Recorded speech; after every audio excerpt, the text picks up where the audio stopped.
month. We're super excited about it. I want to go ahead and get started. My name is Emily Hill. I am a parent consultant serving families within Davis School District.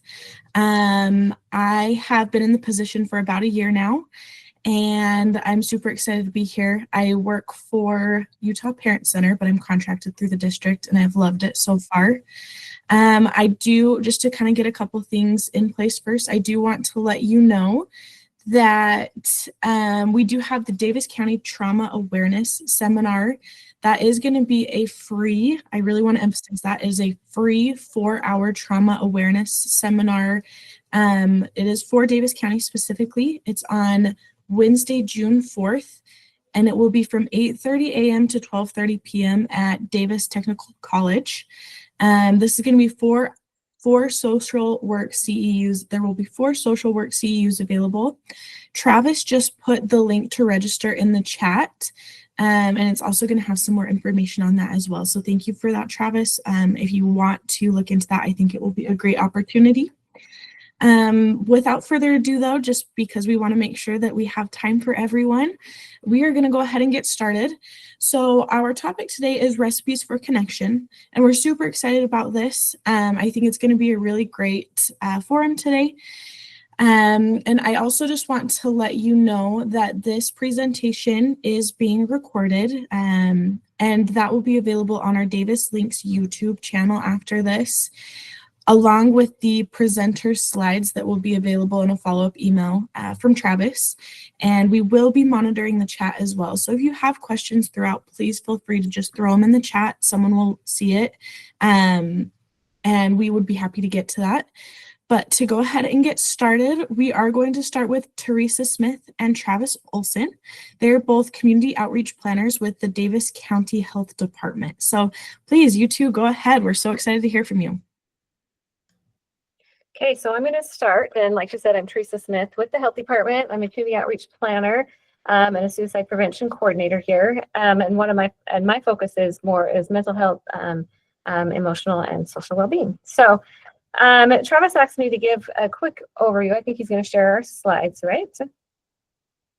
Okay, so he has to give a quick overview of what's happening in the county and some of the ways that we are trying to monitor and measure social connection. So I wanted to start first with two quotes. So Travis, if you go to the next slide real quick. So 2 quotes, and these are from what we've heard earlier this year. The first one is Dr. Lisa Diamond. She quoted Terry Real in the recent Equity Forum. And he said, "We are individuals, yes, but individuals whose lifeblood is connection. We're individuals whose very existence is predicated on belonging." And then the next quote is from the Resilience Symposium, and Dr. Bruce Perry said, "Your history of connectedness is a better predictor of your health than the history of your adversity." So go to the next one. So just to kind of give an idea of the effects of social connection, CDC says social connection can transform our whole health and well-being. Healthy social connections with parents, families, friends, and community are factors that positively impact our well-being across the lifespan. And social connection can help prevent heart disease, stroke, dementia, depression, and other negative outcomes. And then on the other hand, the absence of connection is a health risk that can be as harmful as smoking cigarettes. And overall, feeling connected in and involved in one's community is associated with a longer and healthier life. Go to the next one. So over the past, after an in-depth community health assessment, this CHIP was written in 2024. So just give me a thumbs up if you're familiar with this plan. I would imagine a lot are. So I'm seeing quite a few. So I just want to focus a little bit on this plan in the parts that are about social connection. So this plan has a motto, and if I'm on the next slide, Travis. So the motto is connection is the key and resilience is the outcome. So connection is the key to the plan, meaning social connection with each other, but as well as connection to resources. So these types of connections are critical building blocks for resilience. So both individuals and the Davis County community, resilience is a shared outcome that resonates with our community partners and seems like it is attainable. And so what you've seen in this plan, there are 2 priorities: strengthen protective factors by improving mental, emotional, and social well-being, and improving access to resources. And then 3 plans that outline strategies and goals to achieve these priorities. So I just wanted to focus on the strategy 1 in plan 1. And that one is increase social connection in communities where we live, learn, work, play, worship, and rest. And I'll take just a minute to review the highlights and some progress about these two goals in here. So every year, every organization, well, not every, many organizations accept responsibility for goals in this plan. And so each year, this progress report documents many of these efforts. So not all agencies reported progress. So this report is not able to represent all the good work that's happening related to the CHIP priorities. But there's a link here for you to see the full report and a lot of the good things that are happening. But for now, I'm just going to focus on these 2 goals of strategy 1. So like mentioned, there's a lot of work going on to improve connection. Davis Helps is the coalition that's tasked with monitoring and working on these goals specifically. So in the past year, the coalition reviewed the Surgeon General's factors that can shape health connection framework, and it discussed how this applies in Davis County. We did an activity where we talked about individual, relationship, community, and society, and the things that are happening in Davis County supporting these different sections of connection. And then a repository was created that is keeping track of the different evidence-based programs, strategies, frameworks, and things that address social connection. And then another thing, we invited Project Connection to come consult with the coalition about ways to connect with individuals, as well as how they're using social prescribing to improve the health of their clients. Davis County also has a representative participating on the Utah Health Improvement Plan work group, which is focused on social connections. So there is a Utah group focused on that as well. And then I also just wanted to mention this year in the legislation session, there was a resolution passed that recognized loneliness and isolation as critical public health priorities and urged individuals to foster positive social connections. So this resolution declared this the last Saturday in April as Utah Community Health Day and encouraged people to connect with others. So the next goal, goal 1B, was to implement programs and strategies to increase social connection among community members and partners. The objectives in that were to encourage community members to engage in programs, policies, and activities, and encourage agencies to involve community members in decision making. So a great example of this was with our older adults. So the Davis County Health Department Senior Services staff partnered with Davis County's clerk's office to provide support to 2,500 residents in 37 different long-term care facilities. So voter education and registration help allowed those living in these facilities to update their address and their registration, and they were able to participate in the 2024 election. So other objectives in Goal 1 are to develop youth prevention advocates. So if you want to go to the next one, Travis. And then also to coordinate community schools and strengthen community connections and partnerships. So various different youth groups such as Hope Squads, the Illumination Youth Committee, and Davis County Youth Council are a few that are learning prevention strategies and supporting their peers. So that's the youth portion. And then by the end of 2024, Community Schools has expanded to nearly 30 schools in the district, which is a remarkable growth from just 7 schools in the fall of 2023. And that program strengthens community connections and connects families to resources. So then just to list a variety of other partners that are creating connection. Continue Mission is a veterans program, and their motto is No Veteran Left Behind. Also want to mention CTCs, I think we're going to hear from later, which is a grassroots building community connection.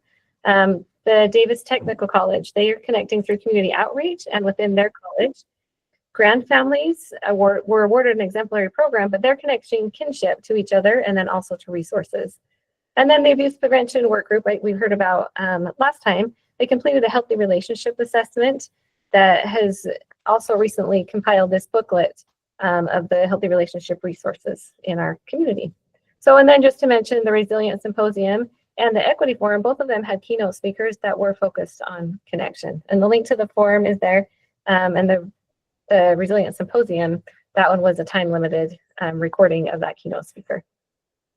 So how do we measure connection in Davis County? I just listed 3 things here. The 2023 Community Resilience Assessment, you can see pictured there. Yeah, it had some questions about connection. And then also we have various population measures that we monitor in the CHIP progress reports. And then recently a Casper survey was done. So I just wanted to focus on the last 2 because they are the most recent. And before I show you, I'm just going to show you one section of the tables in the CHIP progress report where we're monitoring the data there. And that key just shows, so you'll see that there's yellow, green, and red on here. That's just kind of so that we can see quickly how we're doing on that. So if you look and you see that the green means that we are moving toward our target. And then the red means we are moving farther away from our target, and the yellow means there has been no change. So on this chart, I know it's small and kind of hard to read, but just wanted to mention that these population measures that we are the ones that we want to increase in the CHIP. There are ones we want to increase, ones that we want to decrease, and then ones that we are monitoring which way they go. And so these are the ones that we want to increase. And you can see that we gather data from the BRFSS and the Sharecare Wellbeing Index, and then the Utah Wellbeing Project.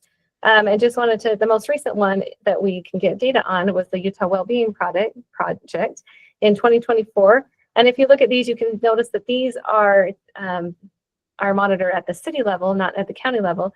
And the difference is that some of them have gone up, some of them have gone down, some have stayed the same. And then some cities have not done it again, and others have joined that didn't do it the year before. So as we watch those, it's interesting to see how that moves up and down.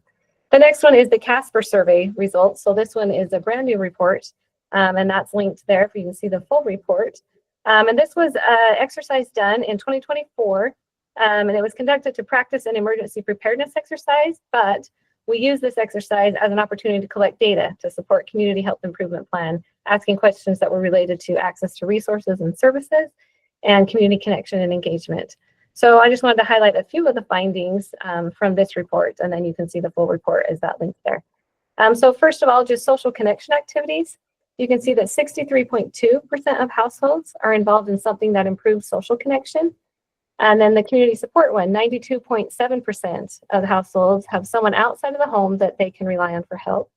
And then the community connection one, 68.4% feel that their household is at least somewhat connected to their city as a community.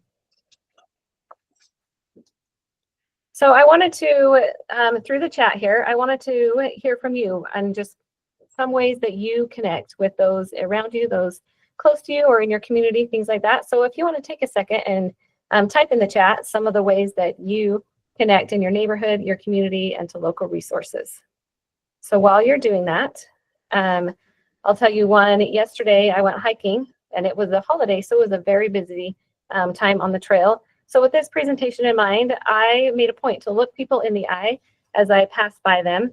And usually the hikers are really friendly, and those that looked me back in the eye, I could see a light and I felt more connected to them. So it felt good to acknowledge people, and it improved my whole experience. So I'm seeing a lot of things in the chat. Block parties, go to the local church, watch for community activities, doing service in the community, became friends with my neighbors, local workout classes, service projects, attended church, and visiting neighbors, Facebook events. So there are a variety of ways that we can connect to all of those around us. So we can go to the next one, Travis. So I just wanted to leave you with a challenge, or actually to reiterate a challenge that Dr. Diamond gave us in the Equity Forum. So if you look at this spider web, this is a picture that she used, and the droplets on this spider web represent our social connections. So the inner circle, you can see the small middle part where all of those dots are clustered close together. Those represent our immediate connections, our immediate family members, associations, our really close friends. So sometimes we feel like this small ring is all that we need. But we have just learned that the more connected we are, the better our well-being. So Dr. Diamond, she challenged us to think of someone or a couple people on the little outer rings of our web and to reach out to them, to reconnect with them, to be there for them. And that could be as simple as sending them a text message, or going to lunch, or going to get a fizz, or call them on the phone, or whatever is appropriate for that situation. And as I was looking into this, I found a couple articles from the New York Times that I thought were very interesting. So the one article is titled "Text Your Friends, It Matters More Than You Think." So that's by Catherine Pearson. She writes about the power of casual check-in.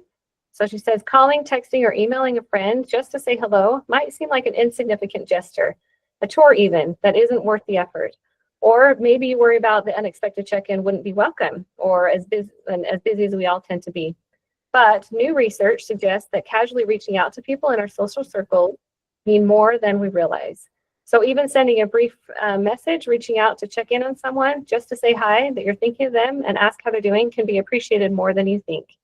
And she says that the research found that people tend to underestimate how much friends like hearing from them. And then a related article also came up, and it was called "How Often Do You Text Your Friends Just to Say Hi?" And this one quotes a psychologist, Marissa Franco, and she noted that many people feel awkward reaching out due to a phenomenon known as the liking gap, or tending to underestimate how well liked we really are. People may also hold themselves back because of a similar phenomenon known as the beautiful mess effect, which suggests that when we are vulnerable with others, we worry that we will be judged harshly. That kind of negativity bias tends to run through all aspects of friendship, Dr. Franco said, and have a tangible impact on how we behave and interact. But friendship experts like Dr. Franco say that they hope that these findings will underscore the need to connect with others on a daily basis and encourage people to see friendship as an important component of personal health, even if reaching out sometimes feels awkward or time-consuming. So keeping all of this in mind, that you are liked more than you think, and that it's good to reach outside our inner circle, I just challenge you to reach out to someone who you may not have talked to in a while and reconnect, or look for new associations to connect with. And I encourage you to do that sometime this week because it will improve your health and your well-being. And with that, I'll turn it over to Travis. Thank you, Teresa. What you said reminded me of this trend that's going on in social media. I don't know if some of you seen it, but I see on Instagram where the wife encourages the husband to reach out to a male friend and just, and it's kind of silly, but they just say, "Hey, how are you doing?" Everything. And then sometimes they add a phrase, the wife says, "Say this." But anyway, it's pretty wholesome, and it's interesting to see the reaction of the people on the other end. And usually they say, "Thank you. I appreciate this opportunity for you to reach out." And so, like you said, we are afraid sometimes to be vulnerable, but it does pay off more than we realize. So I just wanted to share a couple of resources. Teresa already mentioned the Office of the Surgeon General. They have their advisory on the health effects of social connection. So the Surgeon General really is focused on this. Talks about the epidemic of loneliness, but I like focusing on the positive too, which is that healing effects of social connection. And that there's a link in there that will go to the Surgeon General's page. You'll also see social connection fact cards. On the right-hand side, you can see what those look like, examples, and those are things that you can share out, messages, prevention messages specifically. And then there's the National Strategy to Advance Social Connection. I'm just going to quickly share that. See here. And so this is the website. And I like how it says, "Let's plant the seeds of change." So this is the National Strategy to Advance Social Connection, and it does it by different levels. So like individuals, what are recommendations for individuals to increase social connections? And with each of these levels, they have resources related to that: toolkits, directories, apps, tips, things that you can share. And then parents and caregivers is the next level, all the way to, let's see here, got community-based organizations. What can you do?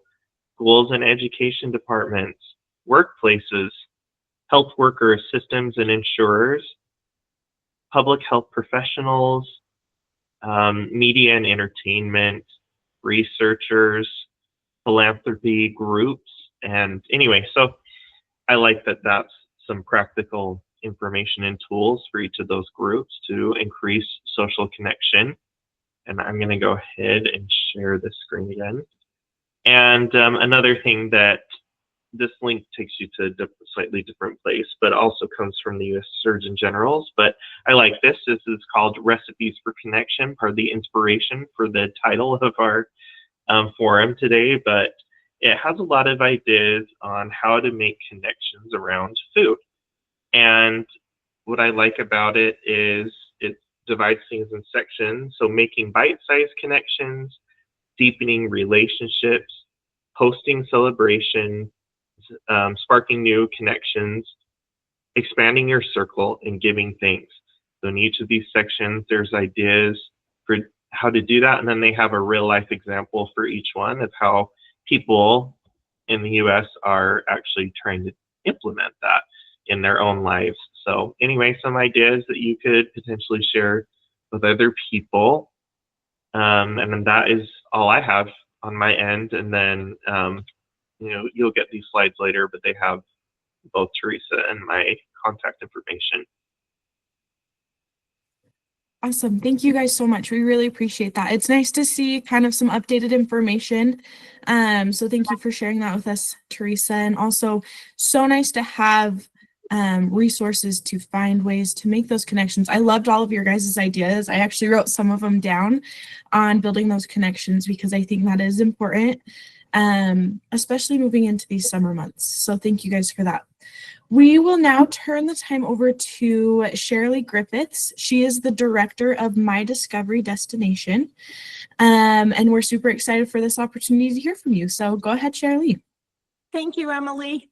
Okay, so as she said, my name is Shirley Griffiths, and I am the director of My Discovery Destination and the Discovery Family Coalition.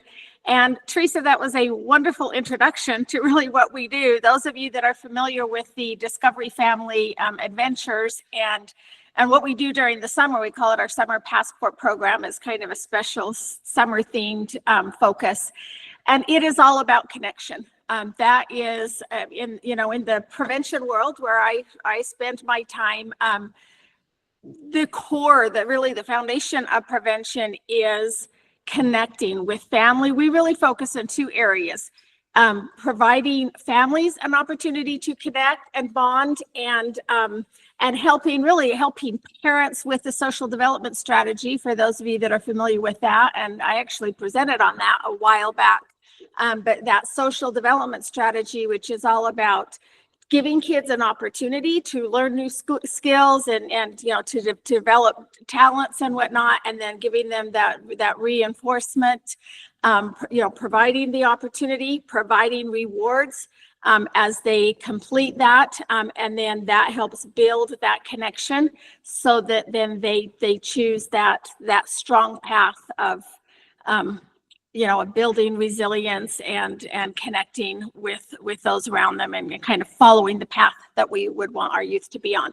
So it's really focused on helping parents learn to incorporate the social development strategy into the different activities that they do with their children. And this could be, it doesn't have to be something separate. We don't have to say, okay, now I'm going to, let's focus on social development strategy or focus on bonding with kids. Our goal is to help parents learn that they can do that in everything that they do. As you're fixing dinner, and you invite the kids, and I mean, all of that, the bonding can take place, giving kids the opportunity to be involved in that process, and just everything that happens around the home can be an opportunity to build resilience in youth. And so that's our focus there is to help parents realize that, learn the skills. I like to say we teach parents what they don't know, but for the most part, I really believe we're just reminding parents what they do know, because most parents know what they need to do. We just get so busy living life that sometimes we forget to take time to do it. And again, it doesn't have to be extra time. I mean, if parents incorporate that into the way they interact with their children, it actually saves time. So that's really, we've got that focus on families and helping families bond. And then we also have a huge focus on the community and bonding with the community, because again, particularly in the prevention world, that is a key part when we, looking at the SHARP data, that is one of the things that they measure. And that shows that a connection to one's neighborhood and community is a really important protective factor. So the way that we do that, and I will actually share my screen here in just a minute, but but it's app based. Okay, so it's all, that's another thing that's really nice. It kind of puts right on a parent's phone, which, let's face it, we're all tied to our phone. So they always have that with them, but it is an app based, in a way, it's a game.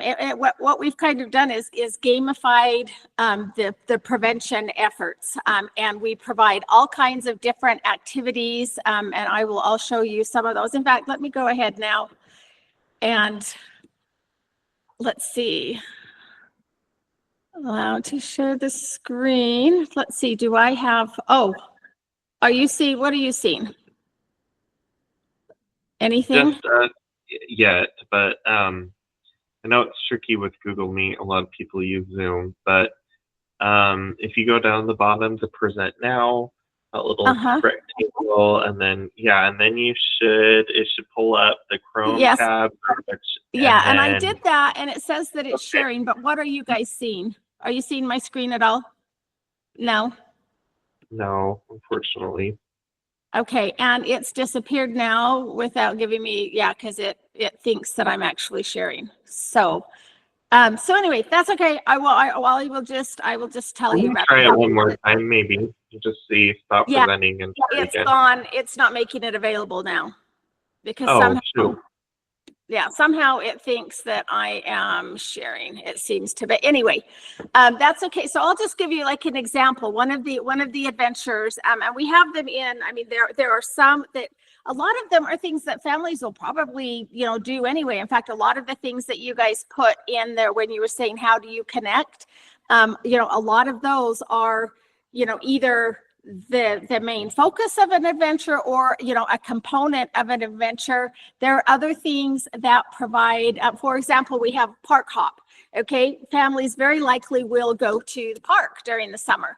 Okay, but the thing that we find is families are more likely to make it a point to go to the park when it's part of the summer passport program, and they're going to get points. So for every adventure that they complete, they get points, and points become prizes, and families love prizes. And so it makes it more likely that they'll make time to say, hey, let's, we've got the swimming adventure. Let's go swimming. We've got this backyard camping adventure, which they may or may not do normally, but where it is part of the summer passport program, they'll say, hey, let's make it a point. Yeah, let's plan a summer, a backyard sleep out, or, whatever it is. And we really try to keep all of the adventures very flexible so that parents can change it to fit their family interests, their family makeup. I mean, we've got, parents with young children, parents with older children, and parents with both, and that's all going to look, that's going to look very different. I mean, a young couple with a toddler is going to engage in this activity in a very different way than they would with a teenager. Another example that I love to use is the horseback riding. Okay, that can look very different. Some families, they're going to see that horseback riding and they have access to horses, or they know where to find horses, and they're going to go out and they're going to actually ride on the horse. Other families look at that and they don't have, that's not a resource, or maybe that's not something they necessarily want to do, but they're going to have stick horses, and it's really fun to, because as they complete the adventure and then they share, the evidence, is what it's called, but a picture or a video of what they do. And it's really fun to see how creative these families can be in completing the adventure. And there are over 100 adventures. So not, the families don't have to and are not expected to complete every adventure either. In fact, this year, I'm really excited about some of the new things we have. It's kind of set up even in categories, so that as they choose their category, then it releases other adventures in that category, so that, if there's a family that, that maybe they're not artsy, they won't have, I mean, with over 100 adventures, sometimes it's overwhelming for families. And so this year they'll have, as they get started, they'll have a few adventures, and they can kind of, pick the areas that interest them. And then when they pick an adventure, then it opens up other adventures kind of in that category of their interest. So anyway, I'm excited about, some of the new stuff, and we'll also talk about how you guys could be involved in this as well, because we want to use the Summer Passport program to educate let families know what other resources are available. So anyway, remind me to talk about that at the end. But anyway, so some of them the families would do anyway. Some of them they, are things that they may not, that they may not do, but they'll do it as part of the Summer Passport program. So as an example of that, so we have an adventure that's make sidewalk foam paint. And in this adventure, it, gives them the recipe for making the foam paint and kind of walks through an adventure of going out and then, making that. And that's kind of the family focused piece of that adventure. And then for each adventure, then we also have, a lot of them will have ideas for working with young kids, and give some pointers. We also include in there what we call the tips, teaching important parenting strategies. So we help the parents learn some of those key things, or again, remind them. For example, the tips on this one is, this is a great opportunity for children to express their own creativity. There's no right or wrong way to paint, mix colors, paint one on top of another, express trust in your kid's ability to create. And then the other tip on this one is show appreciation for each child's uniqueness and creativity, and make a big deal of whatever it is that they're creating, whatever art they create. And then the other piece of that is then the community involvement. And so the ideas on this one for connecting to the community is, paint something beautiful on a sidewalk outside of an assisted living center so that the residents can enjoy. Or organize a neighborhood sidewalk art event. So you can just kind of see the different components of each adventure has those different components to give parents an idea of, hey, here's an activity you could do with your kids. Here are some ideas. Oh, thank you, Deb. Here's some ideas for working with young children. Here are some ideas for working with teenagers. Here are some tips for, for making sure that you're utilizing this activity. Again, cooking, we can involve kids in that, but there's also a different way we can just involve the kids in that and make it kind of a, hey, do this, do that, do the other. Or we can involve kids and in a way that's going to build resilience. We let them be part of, making the plan for dinner. Let them be part of trying a new recipe and picking the recipe and saying, okay, here are, I'm doing, in fact, on Saturday, it was really fun. It was my husband's birthday yesterday. And so on Saturday, we had granddaughters over, and they each had their bowl and their cake mix, and they mixed up their own cake. It was very fun, very messy, and would have been easier for me to just do it, right? But it was fun for them. It was a bonding experience. It was a learning experience, and so again, it's mostly a reminder to parents to, hey, that daily reminder to take the time to build resilience. We're going to invest in our youth instead of just focusing on, okay, let's get the job done. So that's what the Summer Passport program is, super fun, just really a lot of adventures, opportunities for families to do, free things, throughout the summer in the neighborhood. We have one that's like a road trip, day trip, and so there will be a section, again, if they choose to go into that area, we'll have different ideas for, some things they can do, just short day trips, or, so anyway, a lot of art. There's an art category, science category, just lots of different things for families to do together. As they complete the adventures, then they'll get points. And for the points, then they get to go in a drawing for prizes. I have lots and lots of prizes that I want out of my garage. So I'm very excited to have lots of families get really involved. As I mentioned before, if you guys would like to have, if you have things that are focused on family bonding or community bonding that you would like for families to know about, please reach out to me at Watson. My email address is Watson, WATTSON, @mydiscoverydestination.com. please reach out, share those resources with me, and I will incorporate them into into one of the adventures, or you guys may even want to, sponsor an adventure. Like I was looking at those. Anyway, something there that Teresa was sharing, and I thought, oh, that would be a fun adventure. That needs to be so I'm excited that those resources will be sent out, and I'll go through those and pull them out, and we can release. So these adventures will release. People can start connecting now. Oh, I need to tell you how to connect for those of you that aren't familiar with it. So on your phone, you'll go to your app store and you will download the Goose Chase app, and I will send out a flyer as well. I'll send that to Travis so he can distribute it. But it will be the code for the Davis County Hub will be Summer Davis. So once you get on the Goose Chase app, and then there will be a place for you to put the code in, and that will connect you to the Davis County Summer Adventures. And then in that hub, we can release just all of the local, the local information. We can release that throughout the summer. So again, it's a great way to communicate with, with the residents of Davis County and let them know about the different things that are going on. So, so I'd love to have you share the information that you have. Are there any questions? Oh, I must have done a great job. Shirley, what's that code again once you join into the Goose Chase app? The code is Summer Davis, Thank you. and that will be specifically for Davis County.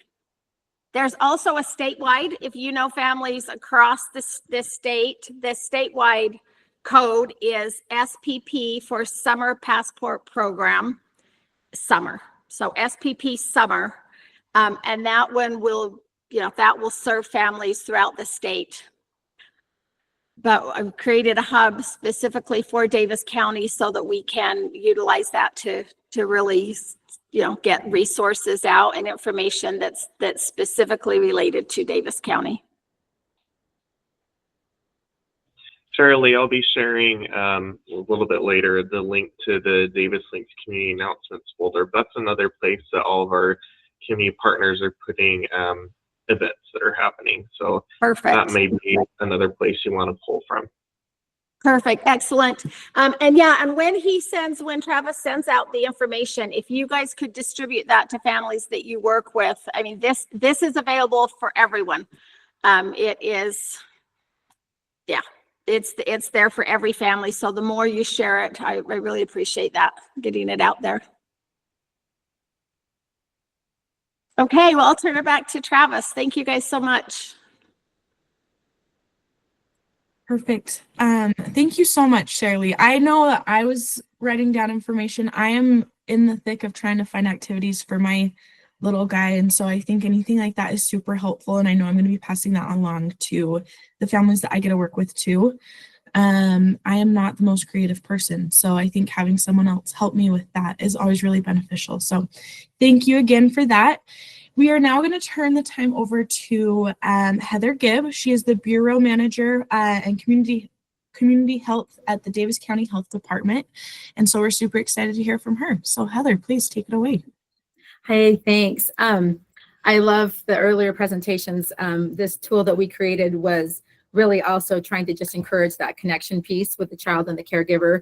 So just all goes hand in hand. So just go ahead and go to the next slide, Travis. Basically, I'm going to share just a really basic rack card, which I'll show you about later, that we kind of created, happy to share with people, that ultimately is just trying to encourage families and caregivers to develop strong readers of those children that are in their homes. We know that literacy is a protective factor. It provides the people that are literate with the ability to access information, to advocate for themselves, and it provides them with tools to effectively communicate and express themselves, and builds resilience, so thereby mitigating potential risk. And children with early literacy foundation are more likely to excel in reading and writing, and so their overall academic performance. Thanks, Travis, for staying there. So according to the Utah State Board of Education report, 2022 report, less than half of Utah students in grades 1 through 3 were reading at their expected grade level. This slide that Travis is on right now, this is the nation's report card from 2022, and it was just a snapshot. I'm just going to highlight the 3 bubbles.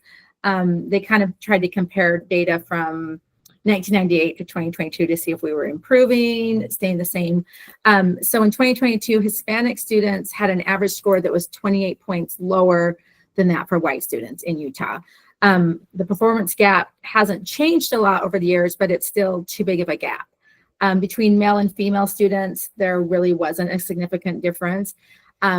This is an interesting point. In 2022, the students that were eligible for the National School Lunch Program had an average score that was 32 points lower than for students that were not eligible. And that performance gap had widened by almost 17 points since 1998. So you can see there is some significant gaps in this reading score. Okay, go ahead and go to the next one. So this is basically the tool that we created. It started off with high hopes of books and all these things, but got boiled down to this, as we all know, with budgets, that kind of helps, but or happens. But what it is it's just like a little rat card. I'm kind of holding one up here, but it's English on one side, Spanish on the other side, and it just focuses on ways that families can promote literacy, visiting the library, traveling with reading material, reading with expression. Then it has a few practice tips on the ABCs of reading together. So asking the child questions about the pictures and characters, trying to get them to really think a little bit further, helping them to build vocabulary, and then also trying to connect the story that you're reading to the lives of those around you, like pointing things out. So it's just really a basic tool. We created it. The idea kind of came to fruition when we were working with the school district, with SEL and some other community partners on how to promote those social and emotional skills, and talking about how books are such an amazing way to demonstrate these skills in a non-threatening way. And ultimately, really, it's about more than the book. It's about those moments that you're spending time together with the child on your lap and reading and taking some time. So far, we've been sharing this tool with WIC, Head Start, the home visitation nurses take them out, some food pantries, some pediatricians. So if there's any other partners that are interested, let us know. The libraries have them, and the libraries have been amazing to work with us. Kim on this call has been super helpful in giving us input. And ultimately, we know that the children's reading ability and confidence improves when grown-ups are actively reading them. So I'm going to kind of go ahead, Travis, to the next one. What's on this is there's 2 different QR codes, and the first one takes you to a list that has over 300 books. Travis, you can go to the next one real quick. What we did with this is it will take them to this list, and it's all on these different topics to the left of social skills, and we've categorized it. And we also actually went in there and put blue hearts on those that are that we could find that were in the Davis County Library, so they should be able to access those. And we love this because reading fiction books provides a child, the opportunity to understand kind of how others may feel and see, oh, how do you think he felt when those kids were teasing him or whatever? So we love that it's just a way for the parents or the caregiver to really kind of push the subject a little further and help these people that they're reading with develop some of these skills while they're also learning their literacy. Go ahead, yep. And then the next QR code we just scanned, it takes you to the library page list that has all the different story times for the libraries in the county, because the libraries are such an amazing resource for all income levels for everyone. And there's so many great activities. I know when my kids were little, we loved going to story time. And it's also another time for, the parents and the or the caregiver to connect with their child. So that is really all. It's a really basic tool. This last slide, I'll just highlight it super quick. In researching this, we found there's a lot of great reading programs out there. One that I love is called Reach Out and Read, and that is a program that works in the with pediatricians. And Intermountain is doing this right now, and they actually are supporting some other clinics to do it. I think this may be their last year, but when the kids go to their well visits, they're provided with a book. So each time the well visit, or each time they go to a well visit, I think up until age 6, maybe 8, I can't remember, they get a book. So that's a great program. And then the other one is, it's called Parents Empowered. And if you go to their website, they're actually worked with the Utah Board of Education. So Utah's piloting it. And so they went in, and what it is they'll send texts 3 times a week. I actually went in and did it. And so I've been getting them. They say that you get the first month free, but I'm still getting them like 8 months later. But you put in your kid's age, and if you've got multiple kids, it will send you different tips for different days. But it's each week they give you, like the Monday they give you a text on kind of introducing the subject. Then Tuesday or Wednesday they give you something, and then Friday's like a tip. So like, point out shapes to your child. Now when you're out, show them stop signs, and then talk about the sun. So just different really easy tips. And there's been some really great things.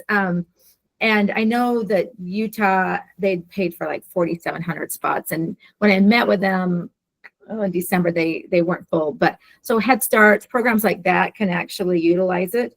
But it's also just another kind of great reminder to parents to kind of connect with the kids that are in their homes. And I know that ultimately reading really does have the power to transform lives and communities by breaking the cycle of poverty, also connecting those families. So that is kind of what we created. Does anyone have any questions?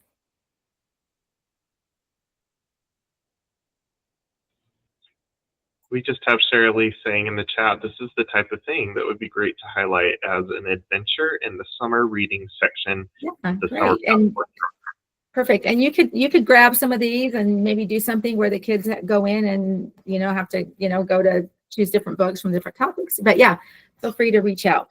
So thank you. And we have the electronic versions and the English and Spanish versions, so it will be sent out in our folder as well. Okay, thanks. Perfect. That's what I was hoping that you would have is the digital version.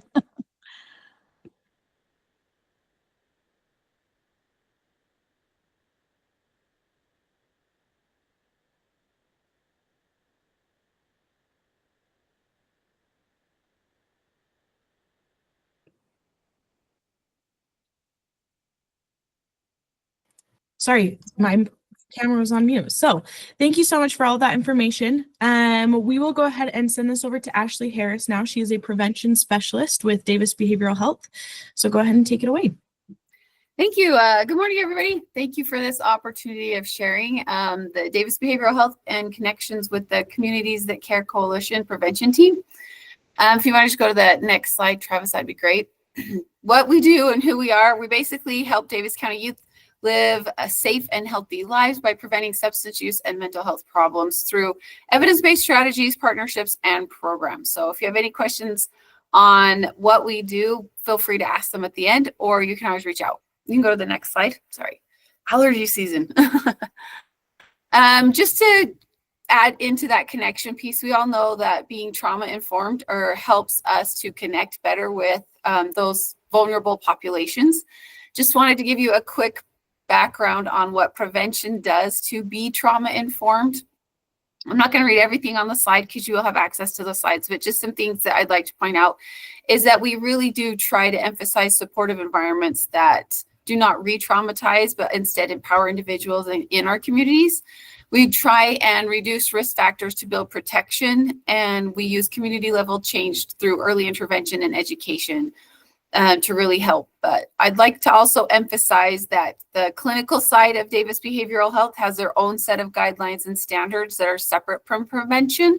This is just what prevention does. If you want to go to the next slide.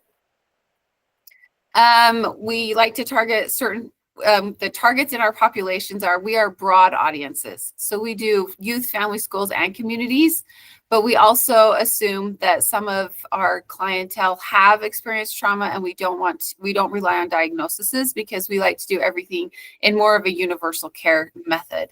We are intentional. We use person-centered languages, and we try and meet the needs of the community by creating prevention messaging that is strengths-based and non-stigmatizing. If you want to go to the next one.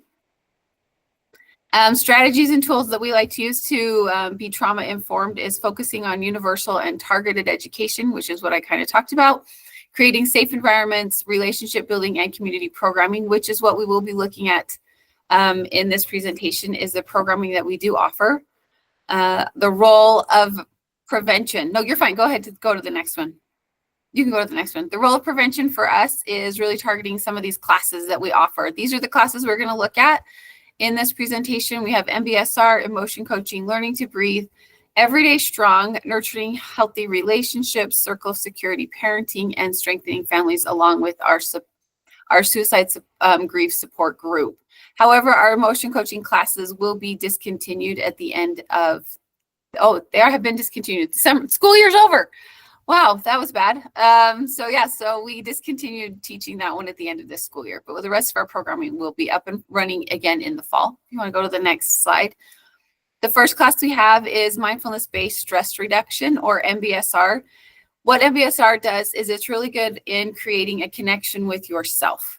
So learning your own emotional triggers and signs to help you reduce your own anxiety, to regulate your own emotions, because we all know that when we're regulated ourselves, it's a lot easier for us to connect with somebody else. So MBSR is a program that really helps people who are experiencing that stress, emotional distress, or medical conditions, that to help them learn to re-regulate and calm, so that they're more of that self-soothing, so that they regulate and create their own resilience. So that helps them to and empowers them to be able to connect with others further on.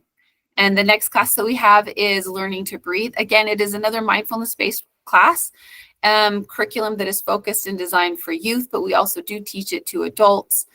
This is a class that we teach in the school district, but we also teach throughout the community. Again, it's that emotional regulation, managing and dealing with stress and anxiety and depressive symptoms, teaching us how that when we're okay with ourselves, we can open up and be a little more connected to others around us. If you want to go to the next slide.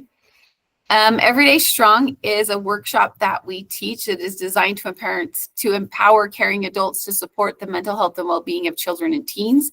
It focuses on building resilience by fostering safety, connection, and confidence through connection. So this is one of our programs where we really go in and dive in a little bit deeper with parents on a framework and tools that they can use to connect with their kids, especially when their kids are feeling a little bit more of that disconnect with them because they are experiencing a lot of anxiety or possible depressive symptoms. So fostering that connection, we know at home, can help kids foster connections outside of the home. The next slide, if you don't mind. Nurturing healthy relationships is the social development strategy, which I've heard was already mentioned a little bit today.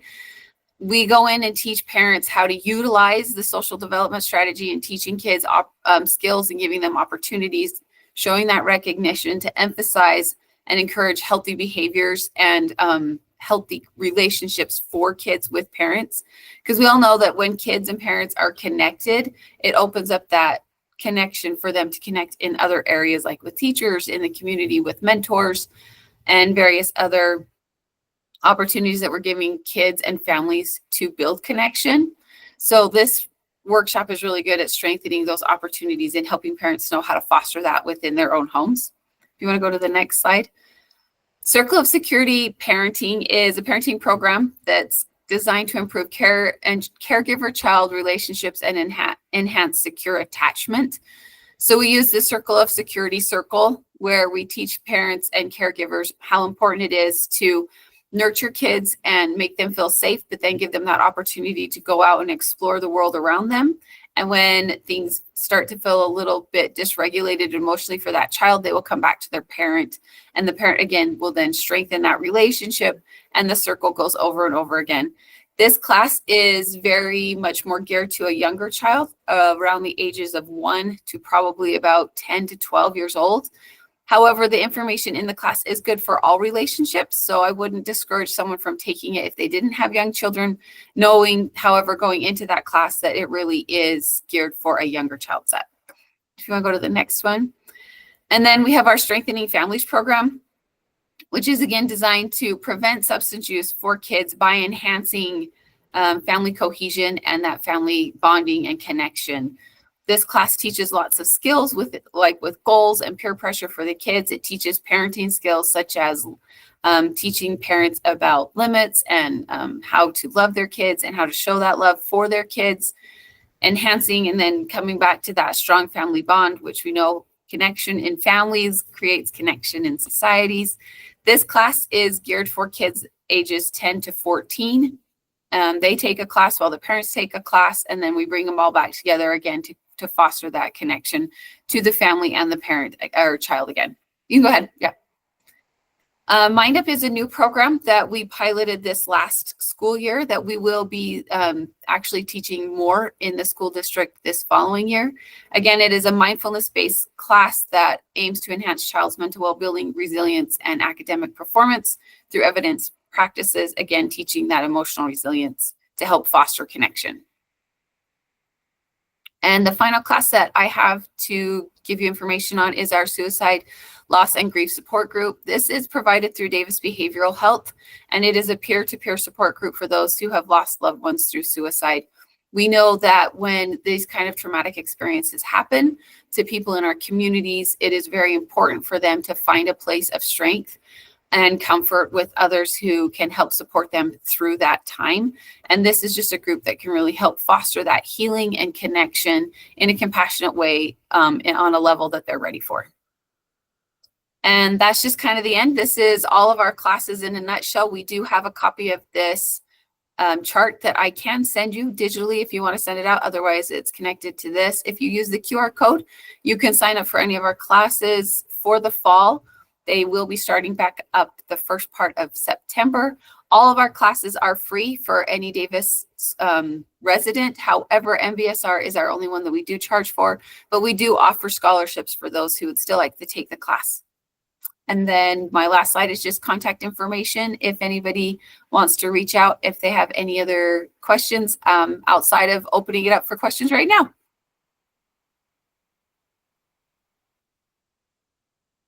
Nope, perfect. I've done enough talking. We will turn the time back over to Emily. Perfect. Thank you so much, Ashley. I am actually a member of the Community That Cares Coalition for kind of my area as well. And I think it's so beneficial to be a part of. I've learned so much being on that team. And so if it's something that your schedule allows, I know that my coalition is always welcoming new members. So thank you so much, Ashley. Really appreciate that. We will go ahead and send this over to Debbie Draper. Debbie is the Division Deputy Director for Senior Services, and she's also at Davis County Health Department. So Debbie, please go ahead.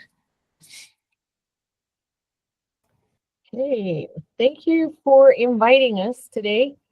We were just commenting last week that it seems like this comes around often, but it's been fun. Let me share my screen here quick. Just let me know when. Yeah, we can see it. Okay. All right. So, like was mentioned, I work with Davis County Health Department. I work with the Senior Services Division, so individuals that are 60 and older, and try to provide opportunities for these individuals to connect and get together. Our mission statement within Senior Services is to enrich the lives of older adults and their caregivers through advocacy, engagement, connection to resources, and person-centered services for aging in place. As you can see, we have some fun. We try and celebrate things that aren't normally celebrated on traditional holidays. This happens to be Chinese New Year, and it was the Year of the Snake this year. So a little background, the Older Americans Act was established in 1965. It was the first federal legislation that had anything to do with older Americans, addressing their needs and the challenges that they faced. Throughout the years, as you can see in the graphic, many changes or many additions, I shouldn't call them changes, many additions were made to the act. In 1973, area agencies on aging and senior community centers were included. Davis County has been doing this for over 50 years. This has just been something, and I feel like, in my personal opinion, we just improve on it. We get better with age, right? The Older Americans Act is split into titles. Most of our governance comes from Title III. Title IIIB, Title IIIC, Title IIID, and Title IIIE. Those are programs, or those are what governs the programs that we provide in our senior centers and in our communities. This is just a map of Davis County. It's a heat map. The large purple circles are the population aged 50 to 54. So imagine in 6 to 10 years, those purple circles will be bright green, and those represent the population 60 plus. So if you look, you can see the little triangles in the map. There's 3 of them. Those represent our 3 senior centers. So we have one in the south, one in the central part of the county, and one up here in the northern part of the county. And I'll tell you a little bit more about those in just a few minutes. So here are our priorities at Senior Services. We want to promote healthy aging at home. We want people to be able to stay in their homes longer, rather than go into nursing homes or facilities. We want to promote socialization. That's very important for us, is to get people to interact with other people, whether it's by telephone, in person, through a website.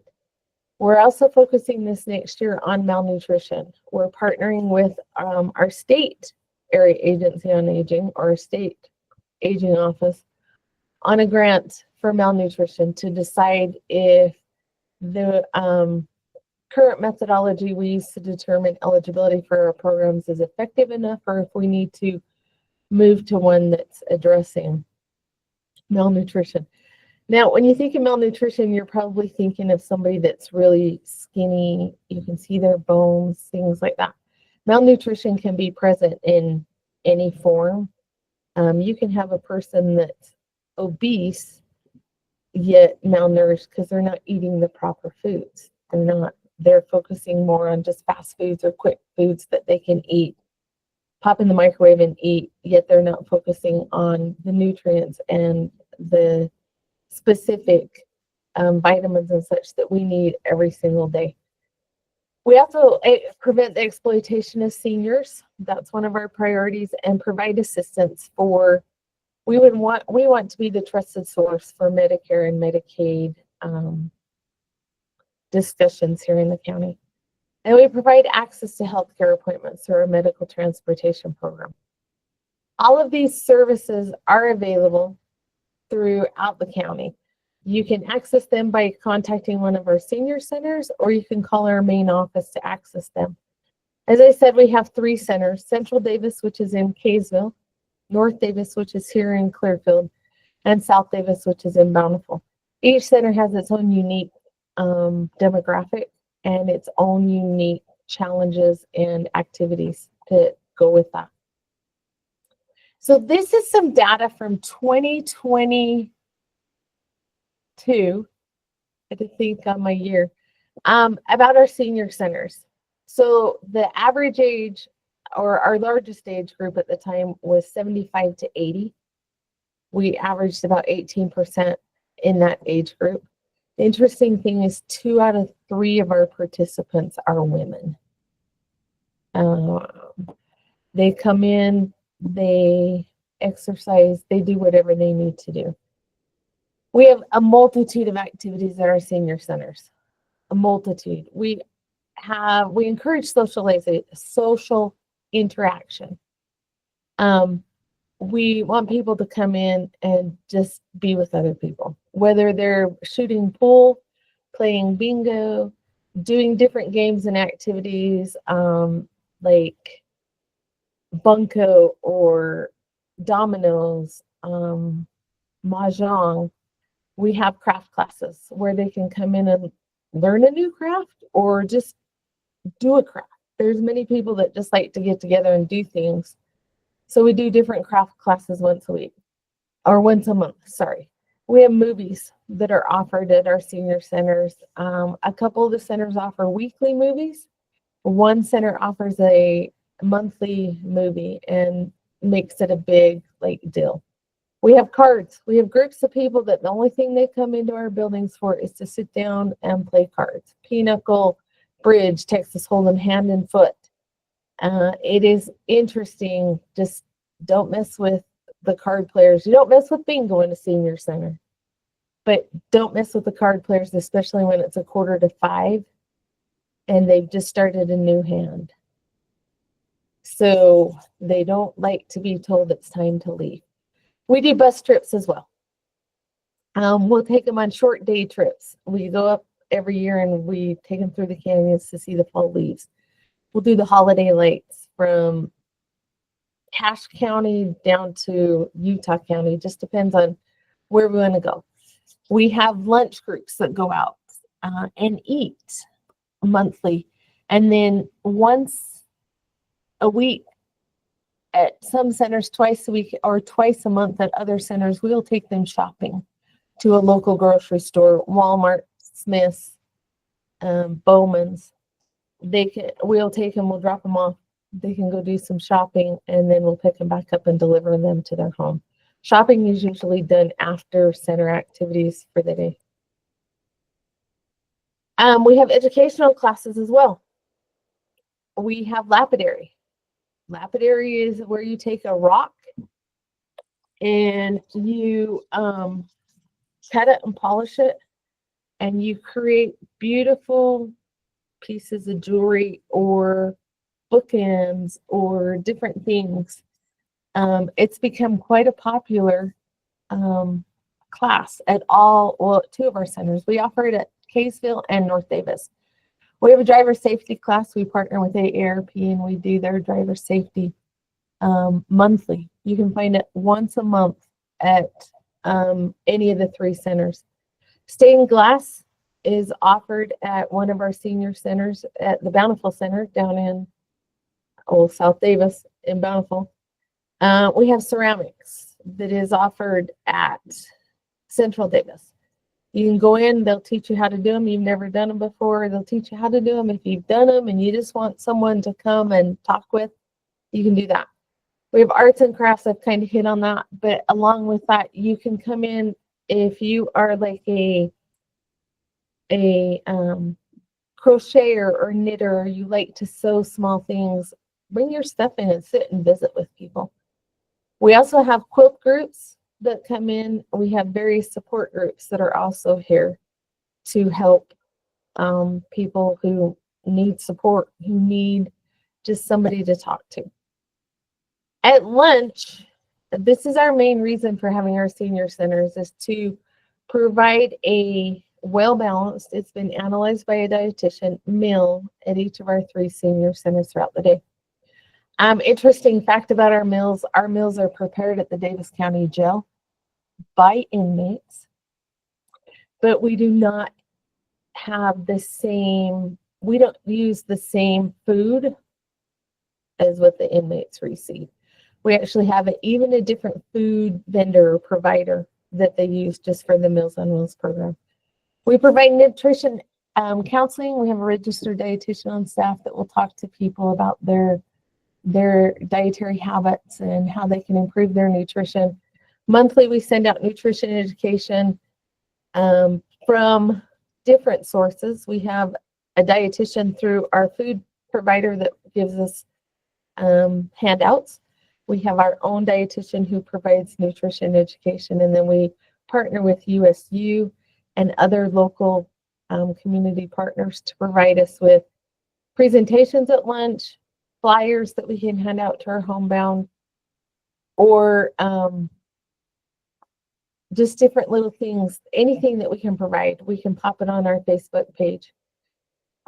During the lunch, the majority of our activities for the group itself occurs either right before lunch or right after lunch. This is a St. Patrick's Day party that was held at North Davis. The above is a volunteer recognition and a birthday party combined that was held at South Davis.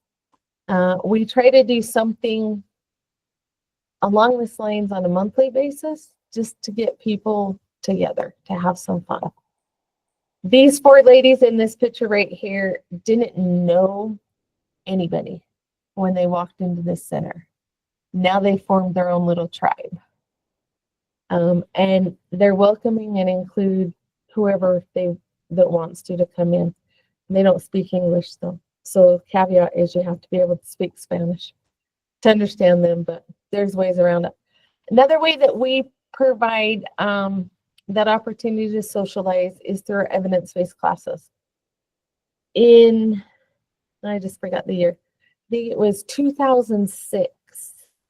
Evidence-based was a terminology that they incorporated into the Older Americans Act. They felt that this was a way that we could measure the impact that our classes were making on people's lives. We have a chronic condition self-management program. This class is available to anybody who has a chronic condition or lives with or helps somebody who does have a chronic condition. It just provides skills and tools to help the person to manage their health condition. Enhanced Fitness is by far the largest class we offer. It is offered at all 3 of our centers 3 days a week, and we average 20 people per class. One center offers 2 classes a day. It's a group fitness exercise intended to help with fall prevention. So people are working on those muscles that help you stand up, stabilize yourself, catch your balance. As you can see, the picture there is a evidence-based class. They use weights, they sit down, they stand up. They can do it at their own level. We have Tai Chi for arthritis and fall prevention. Again, it's an evidence-based class targeted towards fall prevention and arthritis. So you can use the methods taught in that class to help you work through those things. We also have a class called Walk with Ease. It's a fun community-based group walking program. Individuals can start and maintain a safe walking routine. They can do it on their own, or they can come meet our instructor and a group of people at a local location. We try to move them around. Then we have Bingo Size. Bingo Size is a group-based exercise program that combines the fun of bingo with the fun of exercise. It also provides education and tips on how to maintain your current state of health or improve on it. It is a fun class. You play bingo. You can actually win a prize. Your prize might be like a set of measuring spoons because we're focusing on nutrition that week, or it could be one of the stretch bands because we're focusing on physical activity. We also have non-evidence-based classes. We don't want to leave them out. We still offer these. We have line dancing. We have square dancing. We have tap dancing, yoga, Zumba, sit and fit. All these classes are available at our senior activity centers. You can find those calendars by either, let me go down one. Actually, yeah, let me just talk this and then I'll tell you where you can find the calendars. We also have non-medical transportation. Non-medical transportation will pick an individual up at their home and bring them into our senior center. We have boundaries for this transportation throughout the county, so we don't have centers, buses crossing one another in the county. It is a curb-to-curb service. we do have, as you can see on the bus, it is accessible. So an individual in a wheelchair could be put on the bus, or even a person who can't navigate the stairs. We can use the lift. We offer shopping in that bus, and we do, like I mentioned before, these are the vehicles that we take for our day trips. We've gone to Mrs. Kavanaugh's, we've gone down to Thanksgiving Point, up to Bear Lake. We've done day trips. We take them to lunch and whatever. I'm too fast. To provide or to find the information, you can use the QR code. It will take you directly to our senior centers page. You can also click on any of the links. I can send this stuff to Travis and he can send it out. Sorry, Travis, I was working on it last minute. So the senior center newsletter, that has all of our schedules in it. So if you want to, you can sign up for that and you'll get an email with it once a month. The center activities, again, you click on the photo of the senior center and it will take you to that month's activities for that center. We also have a Facebook page. It's just Davis County Senior Activity Centers, where we try to keep connected with those seniors that can't come into us. They might not live in our county and they have no transportation. They might be one of our homebound people that we serve with Meals on Wheels. It's just one of those things where we try and post information about upcoming classes as well there. So that was kind of quick. Any questions? Going once, twice. Yay. Okay. If you have any questions, there's our phone number.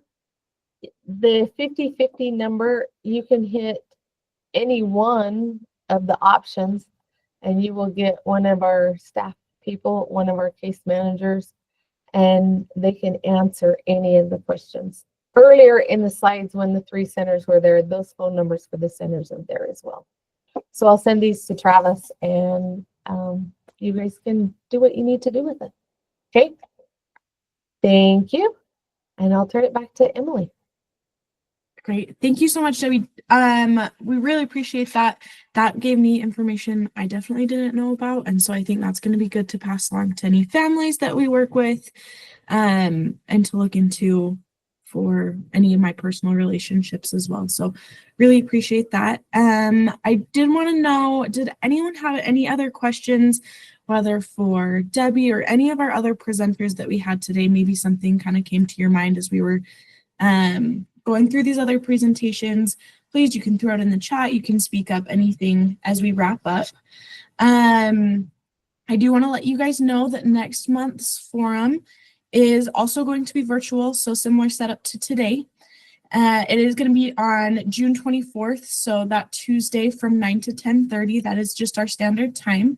The topic will be fostering inclusive communities for veterans and military families. So I think that's going to be a really great opportunity for our community specifically, just with Hill and the base right there. I think it will be awesome. I'm really excited about who we have presenting. Travis just put a link in the chat for an evaluation for today's meeting. If you guys could fill that out, it really helps us so that we know how to tailor these meetings more specifically to what you guys are wanting, and how we can best, make this beneficial for all of you. So please take a minute to fill that out. We do take those very seriously and we discuss those as a committee. We also want to let you know that we do have our community announcement folder. Travis kind of mentioned that a minute ago. It's just a really great opportunity, again, especially moving into summer, to see any events, activities, any announcements that are happening around us, whether from people within this meeting today and outside of it. I think Travis just put that in the chat as well. And you can reach out to, let's see, Travis will also put that in the email as well, that follow-up email. And you will continue to get email reminders about next month's forum. Again, visit our YouTube page for any of our past recordings that we've got since we've had that YouTube channel. But did anyone else have any questions? Or Travis, did you have any last words you wanted to say? just had a comment. This was great info today. I think so many people became socially disconnected during COVID-19 or COVID. It's still something they struggle with, for Yeah. sure. Absolutely. Okay, well, we're going to end about 10 minutes early, so that's 10 minutes back to your day that we wanted to give to you, even if it wasn't necessarily planned. But we look forward to seeing you all next month. Please reach out with any questions that you may have. And thank you again to all of our presenters. I really enjoyed today's meeting, so I hope you guys have a great day. Thank you.